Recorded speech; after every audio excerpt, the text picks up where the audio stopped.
¿Qué tal amigos? Soy Israel Reyes de APA Encuadernación. Hoy te voy a presentar una nueva sección en el canal que se llama Encuadernación en un minuto.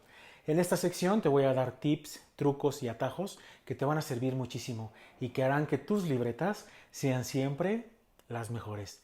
Vamos con el primero. Hoy te voy a enseñar a hacer el nudo de unión.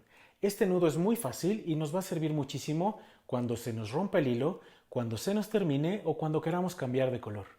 Vamos a ver cómo se hace. Voy a tener un cabo corto y uno largo. El cabo largo cae sobre el cabo corto haciendo un lacito, como este. Por este lacito voy a pasar el mismo cabo largo. Esto va a formar un nudo corredizo.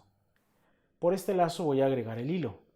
Supongamos que es este el hilo que está en mi cuadernillo y es el que se rompió. Lo paso por aquí. Debe quedarme lo más pegado a mi cuadernillo. Aprieto hasta que sienta o escuche que truena. Ahora, cuando yo jalo los dos cabos ya no corre el nudo.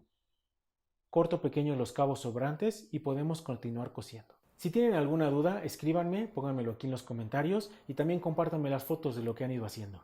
Muy bien, eso es todo por hoy. Espero que este video te haya gustado y te haya servido mucho. Recuerda, suscríbete, activa la campanita, dale me gusta, comenta y comparte. Puedes encontrarme en mis redes sociales, Facebook e Instagram. Soy Apo Encuadernación. Nos vemos pronto por aquí. Chao.